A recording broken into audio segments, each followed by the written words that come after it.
Hello everyone. आज इस video में हम देखेंगे जो 2021 में जो मॉडल पेपर का हमने सेक्शन ए था जो प्रीवियस वीडियो में देखा था, अब हम सेक्शन बी का डिस्कशन यहाँ पे करेंगे। तो देखो सेक्शन बी जिसमें कि टोटल क्वेश्चन है 25 से 36 तक। ओके, उसमें से आपको कोई भी 9 क्वेश्चन का आंसर करना है। ठीक है, कोई भी आप एक चैप्टर के भी 2 क्वेश्चन कर सकते हो अगर पूछे हैं तो। ठीक है, तो देखो देखते हैं question number 25। Find HCF of 135 and 225 using Euclideans algorithm. ठीक है, HCF फाइंड करना है, पर कैसे करना है? 135 एंड 225 का यूक्लिड एल्गोरिथम से। ओके, तो देखो सबसे पहले तो 135 और 225 में बड़ा कौन है? ओके, तो 225 is greater than 135। Okay, which means 225 is divisible by 135. So divide 225 by 135. Okay, तो अगर इसके हम यूक्लिडियन एल्गोरिथम के हिसाब से लिखे तो a इज इक्वल टू क्या होता है? B Q plus R. ये कंडीशन है हमारी। ठीक है, हम इसे कैसे लिखते हैं? 0 less than equal to R less than B. तो हमारा a क्या होगा? 225। ठीक है, और उससे हम डिवाइड करेंगे 135 से। तो यहाँ पे जिससे हम क्वोशंट आएगा और जो रिमाइंडर बचेगा वो, तो आप 225 को 135 से डिवाइड करोगे तो हमें वन जा ही लेना पड़ेगा। 135 वन जा 135, 225 में से अगर आप 135 माइनस करोगे तो 0 और 22 में से 13 जाएंगे तो 9, यानी क्या बचेगा? 90। अब वही प्रोसेस हम रिपीट करेंगे, बस 135 यहाँ चेंज हो जाएगा इज इक्वल टू, और यहाँ पे 90 आ जाएगा। अब 90 को किससे करेंगे? 2 से तो कर नहीं सकते, तो 1 ही करना पड़ेगा। तो 135 में 90 जाएंगे तो 45। तो सिमिलरली 90 इज इक्वल टू 45, और 45 से किससे करेंगे? 2 से। तो देखो रिमाइंडर क्या आ जाता है? 0 आ जाता है अगर हम डिवाइड करते हैं तो। ठीक है, 45 2 90, रिमाइंडर 0 आ गया। तो जब रिमाइंडर 0 आ जाता है, हमारा HCF जो डिवाइड किया है वही हमारा आंसर होता है। तो यहाँ पे आंसर क्या होगा? HCF of 135 and 225 is 45। ये हमारा क्या होगा? आंसर होगा। ठीक है, तो ये 25 क्वेश्चन था। आगे देखते हैं 23। Find HCF and LCM of 670 to 120 using prime factorisation. अब देखो ये मैंने जो ब्लूप्रिंट का वीडियो था उसमें भी बताया था, इसमें भी बता देता हूँ कि पहले क्या होता था, अगर एक चैप्टर के 2 क्वेश्चन आते थे ना तो दोनों ही और में आते। जो प्रीवियस पेपर थे, प्रीवियस ईयर की जो ब्लूप्रिंट थी उसमें ऐसा होता था, एक ही चैप्टर के 2 क्वेश्चन और में आते थे। अब दोनों अलग अलग आते, तो अगर आप ठीक से कुछ चैप्टर सिलेक्टेड चैप्टर कर लो यहाँ पे तो अच्छे खासे मार्क्स ऑब्टेन कर सकते हो। तो देखो find HCF and LCM of 672 and 120 using prime factorisation. तो 6 को हम प्राइम फैक्टराइजेशन कैसे करते हैं? कुछ इस तरह से करते हैं, 2 3 जा एंड 3 1 जा, mean 6 is equal to what? 2 3 जा। देन 72, तो अगर हम 72 का करें 2 36 2 18 2 9, देन आफ्टर 3 3 और 3 और 1, which mean 72 is equal to 2 3 times है तो 2 क्यूब एंड 3 2 टाइम्स है तो 3 स्क्वायर। देन आफ्टर दैट 120, तो 120 को हम कैसे लिखेंगे? 2 60 2 30 2 15 and 3 5 जा and 5 1 जा, which means 120 is equal to 2 cube into 3 raised to 1 और 5 raised to 1। ठीक है, तो LCM लेना है हमें, तो LCM ऑफ 670 to 120, तो इसका LCM क्या होगा यहाँ पे? तो देखो 2 में सबसे ज़्यादा पावर किसका? LCM में हम सबसे ज़्यादा पावर लेते हैं 2 क्यूब। ओके, फिर 3 में 3 रेस टू 2 है, 3 रेस टू 1 है, 3 है, तो क्या होगा? 3 रेस टू 2, और 5 एक ही बार है तो 5 रेस टू 1। HCF में उल्टा होता है, जो कॉमन होता है वही लेते हैं। 2 क्यूब इज इक्वल टू 8, 3 का स्क्वायर 9 इंटू 5, 8 9 जा 72 इंटू 5। ठीक है, 72 5 जा कितना होगा? तो 72 का हाफ करो 36 और पीछे 0 लगा दो। ये इवन नंबर की जो 5 की मल्टीप्लाई की ट्रिक है उससे हो जाता है फटाफट। ओके, तो ये 26 क्वेश्चन था। आगे देखते हैं 27. Find a quadratic polynomial the sum and product of whose zeros are 4 and 1 respectively. देखो इसको करने के दो मेथड है, मैं दोनों ही बताऊंगा, आपको जो सूटेबल लगता है आप यूज कर सकते हो। देखो सबसे पहले जो टेक्स्ट बुक का हमारा है, दोनों तरीका है एक्चुअली, कि देखो सम एंड प्रोडक्ट दिया हुआ है तो हम इसे कैसे लिख सकते हैं सम एंड प्रोडक्ट को, कि सबसे पहले तो हम जो फॉर्मूला होता है अल्फा प्लस बीटा, ये जो दो रूट्स होते हैं, एक अल्फा 0 होता है और एक बीटा होता है, दोनों का प्रोडक्ट हमारा फॉर्मूला क्या है माइनस बी बाय ए।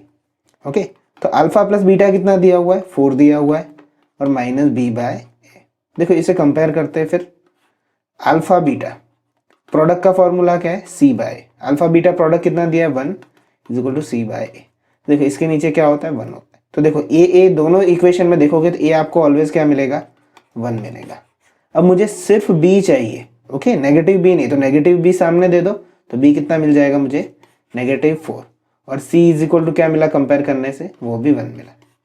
ठीक है, a b और c की वैल्यू मिल गई। अब हम इसे स्टैंडर्ड इक्वेशन में रख देते हैं, तो स्टैंडर्ड इक्वेशन क्या है हमारा p of x is equal to ax² plus bx plus c। Okay, तो a क्या है हमारे पास 1 रखो, 1 को तो हम लिखते नहीं है, b इज इक्वल टू -4 रख दो, नेगेटिव है तो ब्रैकेट में रखो पहले, और c1। अब ब्रैकेट ओपन कर दो, x² माइनस 4x प्लस 1। ठीक है, तो ये आपका आ गया क्वाड्रेटिक इक्वेशन। दूसरा तरीका क्या है, तो दूसरा हम जानते हैं यहाँ पे कैसे होता है, कि दूसरा हम डायरेक्टली सिर्फ अल्फा प्लस बीटा हमें पता हो कितना है 4 है, और alpha beta is equal to 1। मैं सेकंड मेथड लिख लेता हूँ। ठीक है, तो इसमें हम कैसे करते हैं, तो हम डायरेक्टली लिख देते हैं यहाँ पे कि x² minus alpha plus beta into X is equal to alpha beta, sorry plus alpha beta. Okay, ये p ऑफ x है, तो x² और माइनस अल्फा प्लस बीटा कितना दिया हुआ है 4x प्लस अल्फा बीटा, तो अल्फा बीटा कितना है हमारे पास प्रोडक्ट 1 है। तो देखो डायरेक्ट ये इक्वेशन आ जाता है कंपेयर करने से। ठीक है, तो ये फॉर्मूला भी अगर 1 मार्क्स 2 मार्क्स में होता है तो आप ये यूज कर सकते हो, बुक में दिया हुआ है। तो ये दोनों मेथड है। ओके, ये फर्स्ट मेथड है और ये सेकंड मेथड है। जो भी आपने सीखा हो वही यूज करना, अगर आप नया मत सीखना, जो भी सीखा हुआ वही यूज करो पहले से। Question number 28, find the 11th term from the last term towards the first term of the AP 10 7 4 -62 up to. देखो क्वेश्चन क्या है, 11th टर्म चाहिए, पर कहां से लास्ट टर्म से, यानी कि लास्ट टर्म से टुवर्ड, यानी कि ये जो सीक्वेंस है उसका हमें क्या करना है रिवर्स कर देना है। देखो ये क्वेश्चन अगर आप चाहो तो ऐसे सिंपली डायरेक्टली हो सकता है, बट मेरे ख्याल से जो इजी मेथड है वो हमें करना चाहिए कि टुवर्ड द फर्स्ट टर्म, यानी कि उल्टा सीक्वेंस लिखना है इसको। देखो जरा हो क्या रहा है कि 10 में से 3 जाता है 7, 7 में से 3 जाता है 4 और अप टू -62। अगर उल्टा सोचो तो 4 में 3 प्लस हो रहा है 7, 7 में 3 प्लस हो रहा है 10। ठीक है, तो इसे हम उल्टा सीक्वेंस लिखते हैं। देखो -62 प्लस 3 हो रहा है तो -59 प्लस 3 करो -57 अप टू जो भी हमारे नंबर है 4 7 और 10, क्योंकि हमें क्या कहा था उनको फ्रॉम द लास्ट टर्म चाहिए उनको, इसलिए। तो देखो अभी इस सीक्वेंस के लिए हमारे पास ए क्या होगा -62, डी क्या होगा हमारे पास, तो डी क्या होता है बी माइनस ए होता है, तो -59 ये फॉर्मूले का माइनस है और -62, तो -59 माइनस माइनस प्लस 62, 62 में से 59 जाएंगे तो 3, तो डी इज इक्वल टू क्या होगा 3। ए और डी मिल गया। अब हमें क्या चाहिए 11th टर्म पूछा है, तो A11 हम ढूंढ लेते हैं। ठीक है, तो हमारे पास an क्या होता है, पहले n के लिए फॉर्मूला लिखवा देता हूँ, a plus n minus 1d। तो A11 क्या होगा, n की जगह पे 11 रखना है, a की जगह पे -62 प्लस 11 माइनस 1, d कितना है हमारे पास 3, तो -62 प्लस 11 माइनस 1 10, 10 3 is 30, तो -62 प्लस 30 कितना हो जाएगा -32। तो A11 कितना होगा -32। हमारा आंसर क्या होगा -32। क्वेश्चन नंबर 29 देखते हैं, find the sum of 34 32 30 and up to 10। Okay, इनका हमें एडिशन फाइंड करना है। तो A इज इक्वल टू हमारे पास क्या है इस सीक्वेंस में देखें तो 34, D इज इक्वल टू क्या है हमारे पास, तो देखो 32 माइनस 34 मीन्स 2 नेगेटिव। अब देखो हमें यहाँ पे SN ढूंढना है एक्चुअली, एडिशन मीन्स के SN। ओके, पर सबसे पहले उसके लिए क्या चाहिए, तो दो फॉर्मूला है उसके लिए, एक तो n/2 plus n/2 bracket 2a plus n minus 1d। पर हमें n नहीं पता है। और दूसरा है n/2 a प्लस l, तो l हमें पता है कि लास्ट टर्म क्या है। ठीक है, लास्ट लिख देते हैं, l या an दोनों में से आप कोई भी लिख सकते हो। ठीक है, दोनों नोटेशन उसके ही है। अब देखो मुझे Sn के लिए n तो चाहिए, तो n मुझे कहाँ से मिलेगा, तो इस फॉर्मूले से मिल जाएगा। an इज इक्वल टू क्या होता है, a प्लस n-1d। ओके, तो an हमें दिया हुआ है 10, a हमें कितना दिया हुआ है 34, n हमें नहीं पता है, और d हमें कितना दिया है -2। तो अगर 34 को मैं इस तरफ ले आऊँ तो नेगेटिव हो जाएगा, और n-1 इंटू -2, तो 10 में से 34 जाएंगे तो मेरे पास कितने बचेंगे 24, एंड n-1 मल्टीप्लाई बाय -2। अब -2 सामने कहाँ आएगा, डिवाइड में आएगा, तो -24 divided -2 is equal to n-1। Negative negative cancel, 2 12 are 24, 12 -1 कुछ इस तरफ, तो +1 इज इक्वल टू n। तो n हमें क्या मिल जाता है यहाँ पे 13, n हमें कितना मिल जाएगा 13। अब हम Sn के फॉर्मूले में रख देते हैं इसको, क्योंकि फाइंड आउट तो हमें Sn ही करना है। तो Sn इज इक्वल टू क्या है, n/2 a प्लस l वाला फॉर्मूला लो, जल्दी फिनिश हो जाएगा। n is equal to 13, a हमारे पास कितना है 34, l है हमारे पास 10। ओके, तो 13/2, 34 प्लस 10 कितना होंगे 44, तो 2 22 सा। ओके, तो 13 इंटू 22, तो 22 इंटू 13 करो तो 13 2 26, 13 2 26 और 2 286, 286। तो यहाँ SN यहाँ पे, ठीक है, तो एडिशन कितना आएगा 286 is our answer. Question number 30 देखो, find the value of 2 tan square 45 cos square 30 and negative sin square 60। तो बेटा इसमें तो डायरेक्टली वैल्यू पुट करनी है आपको। 2 tan स्क्वायर 45 क्या होता है 1 का स्क्वायर, tan 45 1 होता है इसलिए। cos 30 क्या होता है, तो √3/2 होता है। वैसे ये मैटर नहीं करता है, क्योंकि देखो sin 60 भी क्या होता है √3/2 होता है। ये दोनों पहले ही कैंसिल हो जाएंगे, बात खत्म। 2 1 जा क्या हो जाएगा 2। तो ये बहुत ही शॉर्ट क्वेश्चन था 30 में। 31 देखो, draw a circle with 2 parallel lines parallel to given line such that one is a tangent to other is a secant to the circle. यानी एक सर्कल ड्रॉ करना है सबसे पहले तो, और उसमें 2 लाइन ड्रॉ करनी है, और दोनों कैसी होनी चाहिए पैरेलल होनी चाहिए। तो आप उसे कैसे ड्रॉ कर सकते हो, ठीक है, सबसे पहले सर्कल ड्रॉ करोगे, ठीक है, और सर्कल में एक लाइन ड्रॉ कर दोगे जो सेंटर के थ्रू पास होती है। मान लो यहाँ पे O सेंटर है, इसी को ही बाद में आपको स्टेप्स भी लिखना है, ठीक है, कि draw circle with centre O and pass is the line from centre. अब अगर वो सेंटर पाइन किया, इसको नाम दे दो A और B, तो ये क्या हो गया, आपके जो सेकंड मांगी थी वो, सेकंड का मतलब क्या होता है कि जो लाइन हो वो पास आउट होती हो सर्कल से, ठीक है, तो इसे क्या कह दिया सेकंड कह दिया। अब उसी के पैरेलल क्या चाहिए उनको टेंजेंट, तो टेंजेंट ड्रॉ करो। टेंजेंट क्या होता है कि जहाँ पे पॉइंट ऑफ कॉन्टैक्ट होता है यहाँ पे एक पॉइंट से, ठीक है, जहाँ से एक पॉइंट से एक ही आप टेंजेंट ड्रॉ कर सकते हो। ये हो गया CD, ठीक है, यहाँ पे ये P नाम दे दो जहाँ पे P पॉइंट ऑफ कॉन्टैक्ट है। तो AB is a required secant and CD is a required tangent to a circle, ठीक है। तो ये 31 क्वेश्चन था।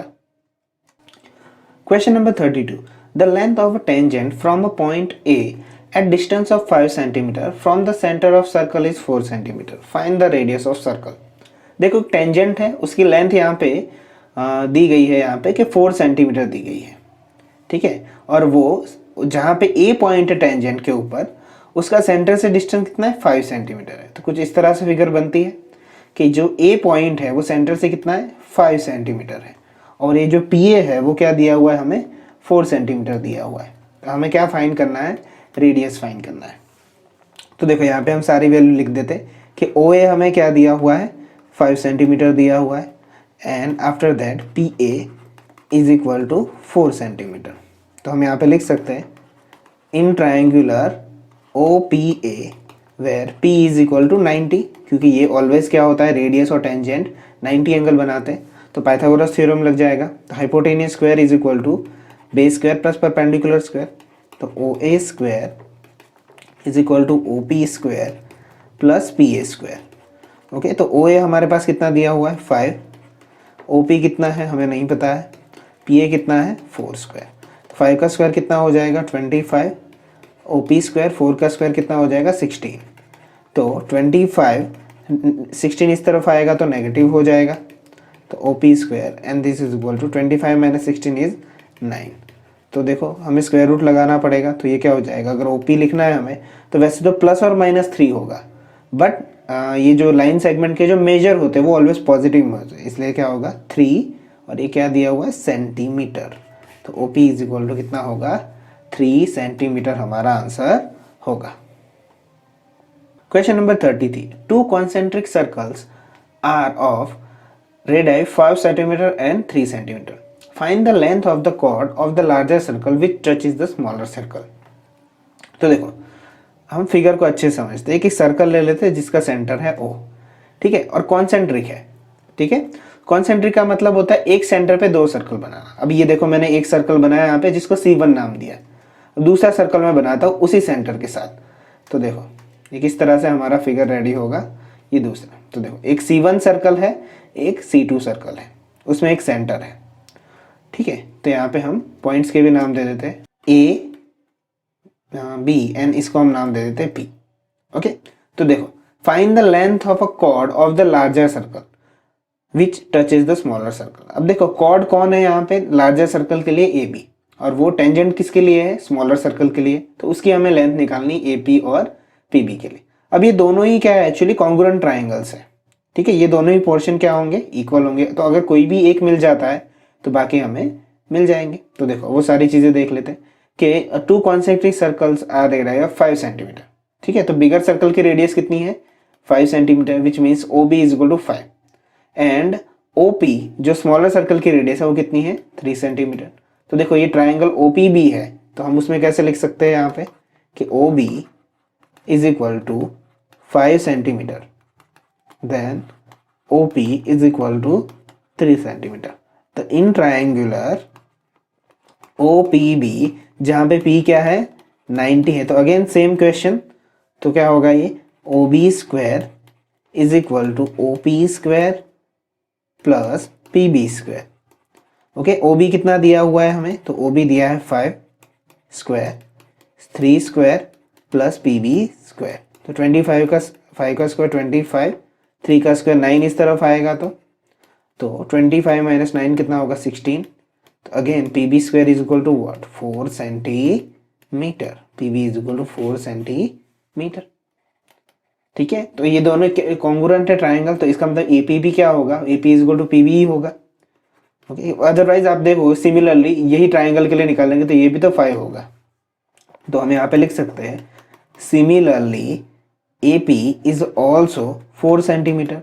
देन रिक्वायर्ड क्या था हमें कि find the length of chord, तो हम यहाँ पे लिख सकते हैं length of chord is equal to AB, okay. तो AB इज इक्वल टू क्या लिख सकते हो आप AP प्लस PB, तो 4 plus 4 is equal to 8 centimetre. तो आपका आंसर क्या होगा यहाँ पे 8 सेंटीमीटर आपका आंसर होगा।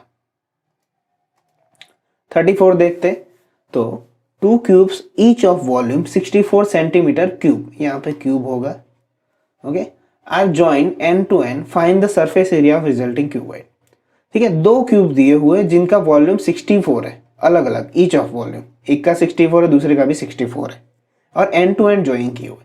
तो देखो मान लो ये क्यूबॉइड है, ठीक है, जिसका वॉल्यूम क्या है 64 है, और ये दूसरा क्यूबॉइड है जो दोनों ही 64 है। तो सबसे पहले मैं लिख लेता हूँ फॉर क्यूब कि volume of cube is given, volume of cube is given what 64 centimetre cube, which means we can say that कि suppose the side of cube is A, okay. Cube में सारे साइड सेम होते, दोनों में same होंगे क्योंकि दोनों के वॉल्यूम क्या है सेम है, तो इसका मतलब A cube is equal to 64, which means अगर मुझे A ढूंढना है तो सामने क्या आ जाएगा क्यूब रूट आ जाएगा, तो क्यूब रूट ऑफ 64 क्या होता है 4 सेंटीमीटर, तो A इज इक्वल टू क्या हो जाएगा 64 हो जाएगा, sorry A is equal to 4 हो जाएगा जो क्यूब रूट निकालेंगे 64 का। तो यार अब क्या कहता है आगे, इतना तो हमें इससे पता चला कि ज्वाइन एंड टू एंड करो उनको, तो दोनों को हमने ज्वाइन किया यहाँ पे, ठीक है। तो अब क्या होता है देखना यहाँ से 4 4 4 और ये 4, ये भी 4 है, ये 4 है। तो देखो ये बना क्या है यहाँ से एक क्यूबॉइड बना, तो ये 4 4 4 बना था। अब क्यूबॉइड का देखो यहाँ पे 4 लेंथ 4 ब्रेथ और हाइट होगी, बट की लेंथ क्या हो गई 4 और 4 क्या हो गए, हाइट 8 हो गए। ठीक है, तो रिजल्टिंग क्यूबॉइड के लिए एल क्या हो जाएगा हमारा 8 सेंटीमीटर, बी क्या हो जाएगा 4 सेंटीमीटर और एच क्या हो जाएगा वो भी 4 सेंटीमीटर। तो अब इसे कैसे लिखेंगे, find the surface area. Surface area of cuboid क्या होता है 2 into L B plus B H plus H L. Okay, तो surface area of cuboid is equal to 2 into L B H H L. तो क्या होगा 2 into 8 into 4 plus 4 into 4 plus 4 into 8 2, ये क्या हो जाएगा 32, 16 प्लस 32। तो 2 इंटू 32 इंटू 32 64, 64 और 16 64 और 16 हो जाएंगे 80। ओके, 32 और 32 64 प्लस 80, हाँ 16 80 हो जाएंगे। तो हमारा आंसर कितना आएगा 160 सेंटीमीटर स्क्वायर। तो हमारा आंसर क्या होगा क्यूबॉइड का 160 सेंटीमीटर स्क्वायर हो जाएगा। Question number 35, a survey conduct 20 household in locality by a group of students resulted in the following frequency table for the number of family members in a household. Find the mode of this distribution. हमें mode find करना है। तो देखो table क्या दिया हुआ है कि 1 to 3 फैमिली साइज है, 3 to 5, 5 to 7, 7 to 9, 9 to 11। उसकी फैमिलीज कितनी है यहाँ पे 7, 8, 2 to 1। तो देखो मोड फाइंड करने के लिए अगर उसका सबसे पहले फॉर्मूला हमें पता हो तो सारे हम जो वेरिएबल होते हैं वो अलग अलग तरीके से हम लिख सकते हैं। तो देखो उसका फॉर्मूला क्या होता है मोड का, मोड जिसे हम z से डिनोट करते हैं, mod z is equal to l small l plus f1 minus f0 2f1 minus f0 minus f2 into h। तो ये सारी चीजें हम लिख देते हैं एक तरफ से। okay, सबसे पहले तो हम f1 लिखते हैं। f1 मीन्स व्हाट कि जो हाईएस्ट फ्रीक्वेंसी होती है वो जो क्या है 8 है। f0 तो जो उसके प्रीवियस फ्रीक्वेंसी होती है कि 7 और f2 जो उसके आफ्टर होती है तो वो क्या होगी 2। अगर इसको वर्टिकल टेबल में लिखने की आदत है आप ऐसे लिख के देखो वो भी पता चल जाएगा। L ढूंढ लेते हैं, तो L देखो ये जो F1 होता है उसमें जो लोअर क्लास होता है वो हमारा क्या होता है L होता है। ठीक है, H तो H में तो डिफरेंस देखो 1 और 3, 3 और 5, 5 और 3, 7, तो वो कितना होता है 2। बस ये सारी चीजें हम लिख देते हैं यहाँ पे। तो L इज इक्वल टू कितना है 3 प्लस F1 कितना है मेरे पास F1 8 है, F0 7, 2 इंटू F1, F1 हमारे पास 8 है माइनस F0 है 7 माइनस F2 है 2। ओके, वो सारी चीज़ें लिख दो और H यहाँ पे लिख दो।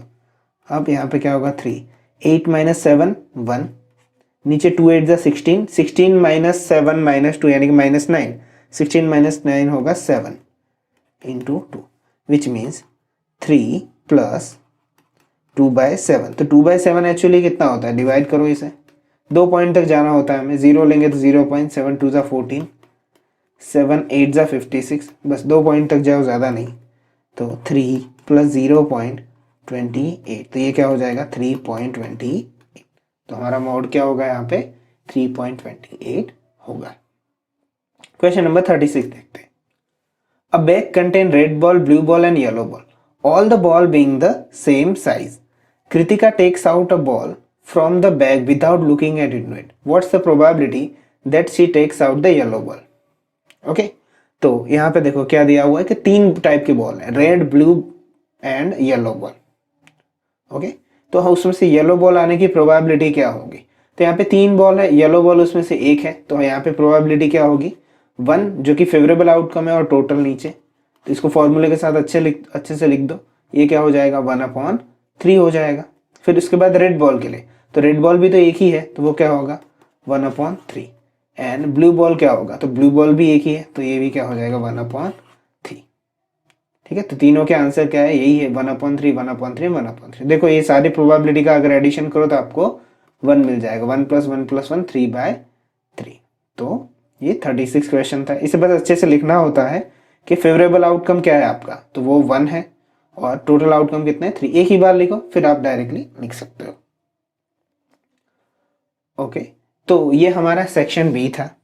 ठीक है, सेक्शन ए में पहले कर चुका हूँ, आप देखना चाहो तो प्लेलिस्ट में जाके देख सकते हो। इन शॉर्ट टाइम आपको सेक्शन सी और सेक्शन डी भी मिल जाएंगे। ठीक है, चलो मिलते हैं नेक्स्ट वीडियो में, तब तक के लिए बाय।